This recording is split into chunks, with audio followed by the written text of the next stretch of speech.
Good day my dear friends, I hope everybody will be fine. चीनी की दौलत जो उसने रुद्रवाना से इथर को छोड़ने के लिए ली थी, चली गई है वापस। जी हाँ फ्रेंड्स, जहाँ पर सिर्फ और सिर्फ इमली का हक था। आज के एपिसोड में फ्रेंड्स पहले हम देखेंगे चीनी ने किया था प्लान कि दूध में से अंगूठी निकालने की रस्म इमली व अथर्व के लिए अपशगुन हो गई, क्योंकि उसने अथर्व के हाथ पर ब्लैक इंक लगा देती थी।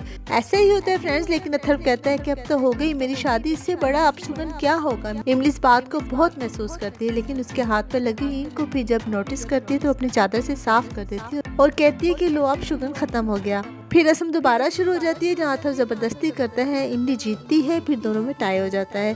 फिर हम देखेंगे चीनी घर जाकर कहती है कि शुक्र है अब इस घर में करेले नहीं पकेंगे, क्योंकि मुझे बिल्कुल नहीं पसंद, इमली को पसंद थे तो मैं खा लेती थी। फिर वो कहती है कि इमली का सामान मेरे कमरे से निकाल दें, तो रूपी मौसी फ्रेंड्स में थप्पड़ लगाते लगाते रुक जाते हैं। तो चीनी अपनी ड्रामेबाजी शुरू कर देती है कि मेरी बहन तो चली गई अपने आलीशान घर में, मैं रह गई अकेली, मैं तो अपना गम भुलाने के लिए थोड़ा सा चिल कर रही थी। रूपी हैरान होकर उसे देखती है। रूम में जाकर फ्रेंड्स वो पहले रोती है तकिए में मुंह छुपाकर, फिर साइको पेशेंट की तरह हंसने लगती है। अनु से कहती है कि तुम अब मेरे साथ रहना अपनी माँ मालिनी के घर। तो चीनी कहती है कि हाँ अब तो ऐश ही ऐश है। वो अपनी दौलत गिनने के लिए जब अपना बैग ढूंढती है, अपने कबर्ड में पूरे कमरे में तलाश करती है तो उसे कहीं नहीं मिलता। फ्रेंड्स वो पागलों की तरह चीखती है। रूबी मौसी से कहती है कि तुम बैग तलाश कर रही हो, वो तो मैंने इमली के सामान के साथ उसको भेज दिया। चीनी कहती है कि वो पैसों वाला बैग मेरा था। तो रूबी हैरान होकर उसको देखती है। फिर चीनी ठान लेती है कि इमली जो मेरी चीज थी वो भी तुमने ले ली, अब मैं तुम्हारी खुशियाँ छीन करूंगी। वो सच सवर कर अथर्व के घर की तरफ निकल जाती है। फिर हम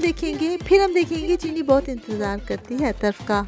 अथर्व अपने कमरे में आता है और कबर्ड खोलता है, जिसमें से बहुत सारे कपड़े एकदम से नीचे गिर जाते हैं और इमली से उठाने लगती है। अथर्व गुस्से से कहता है तुम शादी करके यहाँ पर आई हो, एक बेबी सीटर बनकर नहीं। यह इमली उदास हो जाती है और दूसरी तरफ वो कर लेती है। फिर हम देखेंगे अथर्व उसकी तरफ पलट कर आता है। इमली सोचती है शायद वो अपने किए पर शर्मिंदा है, वो खुश हो जाती है, लेकिन फ्रेंड उसे साइड पर हटाकर उसे कहता है इमली रास्ते से हट जाओ। जमीन पर गिरा अपना वॉलेट उठाकर चला जाता है। इमली उसका ये रवैया देखकर बहुत हैरान होती है।